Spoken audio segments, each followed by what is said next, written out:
మీరు రాత్రిపూట కలిసి ఉండడం ఏంటి? విడిగా ఉంటే కొత్తగా కాదండి, కలిసారంటే మనం రాత్రిపూట భావించాలి కలిసి తప్ప ఉండడం ఏంటి? వాళ్ళందరూ ఒకటే కదా. కాదు, రాత్రిపూట కలిసి ఉండడం ఏంటి? దాని అర్థం అంటే అర్థం కాలేదు నాకు.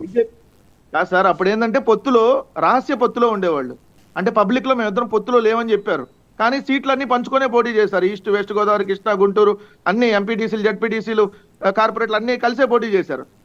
కానీ మేమిద్దరం పొత్తులో లేవండి అని చెప్పారు. ఇప్పుడు ఏంది, ఆ ఓపెన్ గానే పొత్తులో ఉన్నాం. తెలుగుదేశంతో పని చేసేవాడే ఉండండి, లేకపోతే పొమ్మంటున్నారు. కీర్తన గారైనా ఎవరైనా సరే తెలుగుదేశంతో పని చేస్తే ఉండండి, లేదంటే మీరు అవసరం లేదని చెప్పి ఓపెన్ గా నాయకుడు చెబుతున్నాడు. మీరు కానీ నన్ను ఎవరైనా క్వశ్చన్ చేస్తే మీరు అందరూ వైసీపీ కోవట్లని ఆయన అంటున్నాడు. నాకు ముఖ్యమంత్రి పదవి ఇట్లాంటివి అన్నీ వద్దు, అవసరం లేదు, అంత సీన్ నాకు లేదు. కానీ సో నాకు లేదో 10, 15, 20 ఏదో ఇస్తే ఆ సీట్ల ప్రకారం మేము పోటీ చేస్తాం, అంతకుమించి మీరు ఎక్కువ కూడా ఎక్స్పెక్ట్ చేయొద్దని ఆయనే చెబుతున్నాడు. ఇంకా వాళ్ళ గురించి మాకేం సార్, నాకు అర్థం కాల. ఇప్పుడు మేము 175 సీట్లకి మా పార్టీ అధ్యక్షుడు జగన్మోహన్ రెడ్డి గారు క్యాండిడేట్లు డిసైడ్ చేస్తారు. జనసేన క్యాండిడేట్లు ఎవరు డిసైడ్ చేస్తారు చెప్పండి? చంద్రబాబు నాయుడు డిసైడ్ చేయాలి. 10, 15, 20, 5 చంద్రబాబు నాయుడు గారి సీట్లు ఎవరు డిసైడ్ చేయాలి? ఆంధ్రజ్యోతి రాధాకృష్ణ, ఈనాడు రామోజీరావు డిసైడ్ చేసి అరే బాబు ఇలా సీటు, అరే బాబు అలా సీటు అని చెప్పాలి. వాళ్ళు ఏందండి మా గురించి విమర్శ చేసేది? మేమేదో సీట్లు మారుతుంటే మీరు స్టార్ట్ చేశారు, కీర్తన గారు అప్పుడే ఎక్స్ప్రెషన్స్ మారుతున్నాయి. సరే, వాళ్ళు ఎక్స్ప్రెషన్స్ మారితే వాళ్ళు ఏ విధంగా సమాధానం చెప్తారు సార్? నేను దాన్ని యాక్సెప్ట్ చేస్తాను, దాంట్లో నో డౌట్. కానీ నేను ఒకటైతే చెప్తాను సార్, నేను అంటే ముగిచ్చే ముందు, ఎందుకంటే వాళ్ళు మాట్లాడతారు కాబట్టి అప్పుడే ముగించుకొని ఇంకా చాలా టైం ఉంది, ఇంకా వాళ్ళు మీ కౌంటర్లు ఇవ్వరుగా, అప్పుడే ముగిస్తే ఎలాగా? ఇది మొదలు కాదు కదా, మొదటి రౌండ్ ముగిస్తారు. మొదటి రౌండ్ ఫలితాల్లాగా మొదటి రౌండ్ ముగిస్తారు. నేనేమన్నాను, ఇప్పుడు వాళ్ళు ఏమంటారు, వైఎస్ఆర్ కాంగ్రెస్ పార్టీ ఇక్కడి నుంచి అక్కడికి అభ్యర్థులు మారుస్తుంది, ఇక్కడ చెల్లన్నా అని అక్కడ చెల్లిద్దా అని నిన్న చంద్రబాబు నాయుడు గారు క్వశ్చన్ అడుగుతున్నారు సార్. మీ గంటా శ్రీనివాసరావు ఎవరు, భీమిల్ నుంచి ఎమ్మెల్యేగా గెలిచి మంత్రివర్గంలో తీసుకున్నారు మీరు. ఆయన ఎక్కడ చల్లన నాణం భీమిల్లో చల్లడని చెప్పి విశాఖపట్నం నార్త్కి పంపించారా? మీ అంతర్జాతీయ మహిళా అధ్యక్షురాలు అనిత, మీ వాయిస్ మ్యూట్ వెళ్ళిందండి, ఎమ్మెల్యేగా ఉంటే కొవ్వూరుకి ఇచ్చారు. మీ కొవ్వూరులో ఉన్నటువంటి మంత్రి జవహర్ని ఏదైతే కృష్ణా జిల్లాలకు ఎందుకు పంపించారు సార్? చెప్పండి. నేను అడుగుతున్నా, మీరేం మార్పులు చేసుకుంటేనే, మీరు చేస్తేనే మంచి, మేము చేస్తేనే మళ్ళీ మా మీద కామెంట్.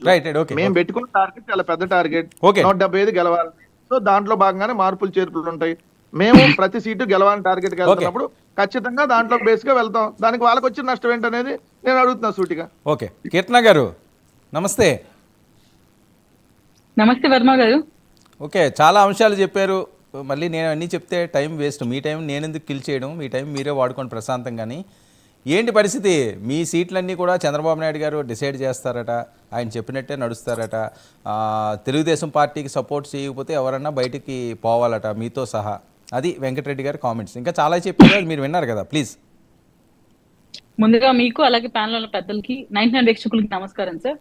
అంటే వెంకటరెడ్డి గారు కూడా ఒప్పుకుంటారా, సజ్జల గారి ద్వారానే సీటు డిసైడ్ అయితే సజ్జల గారే అక్కడ సీఎం గా యాక్టివ్ రోల్ పోషిస్తున్నారు? ఎందుకంటే సిపిఎస్ రద్దు విషయంలో ఆయన అవగాహన లేకుండా సీఎం గారు చెప్తారు, ఆయనకు అవగాహన లేదని సాక్షాత్ సజ్జల గారు చెప్పారు. ఇక్కడ A2 సజ్జలే కీ రోల్ ప్లే చేస్తున్నారు, వాళ్ళే పార్టీ నడిపిస్తున్నారని పార్టీలో వెళ్ళిపోతున్న ప్రతి ఒక్కరూ చెప్తున్నారు. అంటే ఇప్పుడు యాక్టివ్ సీఎం గా సజ్జల గారు ఉంటూ ఆయనే క్యాండిడేట్స్ డిసైడ్ చేస్తూ ఆయన నడిపిస్తుంటే పార్టీ నడుస్తూ రబ్బర్ స్టాంపుల్లాగా జగన్మోహన్ రెడ్డి గారు ఉన్నారని వెంకటరెడ్డి గారు యాక్సెప్ట్ చేస్తారా? అప్పుడు మేమైతే ఒప్పుకోవడానికి ఆలోచిస్తాను. కానీ ముందు సజ్జల గారు ఏం చేస్తున్నారో చెప్పకుండా సజ్జల గారు వల్లనే పార్టీ నాశనం అయిపోతుంది, ప్రతి ఒక్కరు వెళ్ళిపోతున్నారు అని చెప్తూ ఉంటే కూడా దాన్ని సమర్థించుకుంటున్నారు. మరొక పాయింట్, వెంకటరెడ్డి గారు ఏమంటున్నారంటే మా పార్టీ ఇన్ని రోజులు నిద్రపోయింది, ఈయన పార్టీ మాత్రం మేలుకొని ఉద్ధరించింది అంటున్నారు. మళ్ళీ మేలుకొని ఉద్ధరిస్తే ఇప్పుడు సడన్ గా దగ్గర 80 మందిని అటు ఇటు మారుస్తూ ఎందుకు వాళ్ళని ఇచ్చేస్తున్నారు? అంటే ఇన్ని రోజులు వాళ్ళు పరిపాలన సరిగ్గా అందించలేదు కాబట్టి వాళ్ళు ఓటమి పాలు అవుతారు కాబట్టే వాళ్ళని మారుస్తున్నాడా? అంటే ఇన్ని రోజులు దోచుకున్నది తిన్నది నిజమేనా? అది వెంకటరెడ్డి గారు యాక్సెప్ట్ చేస్తారా? వాళ్ళని మార్చాల్సిన అవసరం ఏముంది? జగన్మోహన్ రెడ్డి గారి బొమ్మ చూసే గెలిచారని సాక్షాత్తు వెంకటరెడ్డి గారు చాలా సార్లు చెప్పారు. మళ్ళీ అదే 151 మందిని పంపించచ్చు కదా మళ్ళీ ఎలక్షన్స్ కి, ఎందుకు మార్చడం? అంటే ఇక్కడ పూర్తిగా వైసీపీ ప్రభుత్వం ఫెయిల్ అయ్యింది, ప్రజల్లో వ్యతిరేకత తీవ్ర స్థాయిలో ఉంది, ఎమ్మెల్యేలు మొహం చూపించుకోవడానికి కూడా నియోజకవర్గాలకు వెళ్ళలేకపోతున్నారు, సాక్షాత్తు సీఎం గారే దిగలేకపోతున్నారు సార్ ఫ్లైట్. మీరు గమనించండి, 20 కిలోమీటర్లు కూడా 200 కిలోమీటర్ల నుంచి ఫ్లైట్ తీసుకువచ్చుకొని వస్తున్నాడు ఆయన, అంత భయపడుతున్నాడు పరదాల మధ్యలో. ఇంకా ఈయనేంటి వాళ్ళని ఇది చేసేది? రోజా గారికి కూడా సీట్ లేదనే విషయం స్పష్టంగా కనపడుతోంది. ఆ విషయం మీరు గుర్తుంచుకోవాలి. మరొక విషయం, వెంకటరెడ్డి గారు కానీ ఆయన క్యాడర్ కానీ పక్కన వాళ్ళ మీద ఏడ్చేయకంటే ముందు మీ పార్టీ నుంచి వెళ్ళిపోతున్న క్యాడర్ ని కాపాడుకోండి. ఇంతవరకు రాష్ట్రంలో ఏ చరిత్రలో కూడా లేదు సార్, సొంత పార్టీ నాయకులే బయటికి వచ్చి, అది ఎమ్మెల్యేలుగా ఉంటున్న వాళ్ళే మీ పార్టీ గురించి నీచంగా మాట్లాడుతూ ప్రెస్ మీట్లు పెట్టి మరి బయటకు వెళ్తున్నారు. ఈ దౌర్భాగ్యమైన చరిత్ర, ఈ నీచమైన రాజకీయం వైసీపీలోనే చూస్తున్నాం.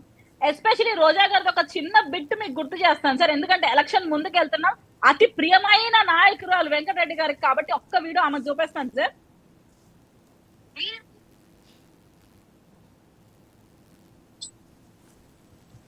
ఆడియో రావట్లేదండి, స్పీకర్ పెట్టండి.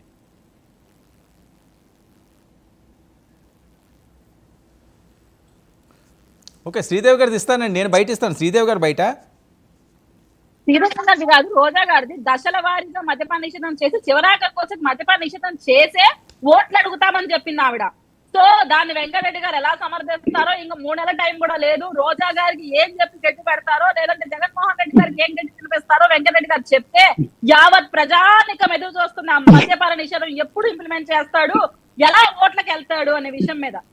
ముందు గురి మీద దాని కింద నలుపు చూసుకోదంటే ఎదుటి వాళ్ళకి నలుపు చూపిస్తుందంట. అలా ఉంది వెంకటరెడ్డి గారి తీరు. ముందు ఊరు బేడ సర్దుకొని ప్రతి ఒక్కరు వెళ్ళిపోతున్నారు మీ పార్టీ నుంచి. నాయన మహానుభావు వెంకటరెడ్డి గారు, మీ జగన్మోహన్ రెడ్డి గారికి ఏం చేయాలో అర్థం కాక తల బాదుకుంటున్నాడు, ఫ్రస్ట్రేషన్ తో పిచ్చెక్కుతుంది ఆయన. పబ్లిక్ మీటింగ్ లో కూడా పవన్ కళ్యాణ్ గారిని సిబిఎన్ గారిని తిట్టంటే పొద్దుపోవట్లేదు ఆ భయంతో. ఆఖరిగా నోరు పారేసుకునే శ్రీరెడ్డి, పోసాని కృష్ణమూర్తి, ఆర్జీ వీళ్ళు కూడా వ్యతిరేకం అవుతున్నారు. వాళ్ళకి పేమెంట్లు పడడం లేదని మొత్తం సజ్జల గారికి వాళ్ళ కొడుకు గారి అకౌంట్ లోకి వెళ్ళిపోతుందంట. ఇంకా వాళ్ళు బాయా, క్యాడరు బాయా, జగన్మోహన్ రెడ్డి గారు సింగిల్ అయిపోయా, పార్టీ బాయా. తాడేపల్లి ప్యాలెస్ నుంచి చంచల్ కూడా జైలుకు పోతాడో ఇంకొక జైలుకు పోతాడో అన్న డైలమోలో జగన్మోహన్ రెడ్డి గారు ఉంటే, వెంకటరెడ్డి గారు మాత్రం మేకపోతే గంభీరం చూపించుకుంటూ మా ముందరికి వచ్చి మాట్లాడితే డిక్కీ బస్సులో గోడే చికెన్ షాప్ అని తొడగట్టిందంట. అలా ఉంటుంది వెంకటరెడ్డి గారి తీరు కూడా. వెంకటరెడ్డి గారు ప్రశాంతంగా రిలాక్స్డ్ గా ఈ 4 నెలలు డిబేట్ కూడా చేసుకోకుండా ఇంట్లో రిలాక్స్ అవ్వండి. ప్రభుత్వం మారిపోతుంది. వెంకటరెడ్డి గారు ఉన్నారమ్మా? సార్ ఉన్నాను. మీరు మొబైల్ ఛార్జింగ్ లేదు. మీరు వెళ్ళిపోయారేమో అని టెన్షన్ పడుతున్నారు వాళ్ళు. ఇవన్నీ ఎవరు వింటారని. ఏం సార్ బాబు, ఎంత కామెడీ చేస్తుంటే ఎట్లా మిస్ అవుతాను నేను? అయ్యో, ఇప్పటిదాకా మీరు చేసిన కామెడీకి నేను కూడా నవ్వు ఆపుకున్నాను. పాపం మన ఇంకో కో పార్టిసిపెంట్ కూడా నవ్వుతూనే ఉంది పాపం, మా అమ్మాయి కంట్రోల్ చేసుకోలేక. మీరు చేసిన కామెడీ మా కళ్ళ ముందర కనపడుతుంది వెంకటరెడ్డి గారు. దయచేసి జగన్మోహన్ రెడ్డి గారు చెప్పండి.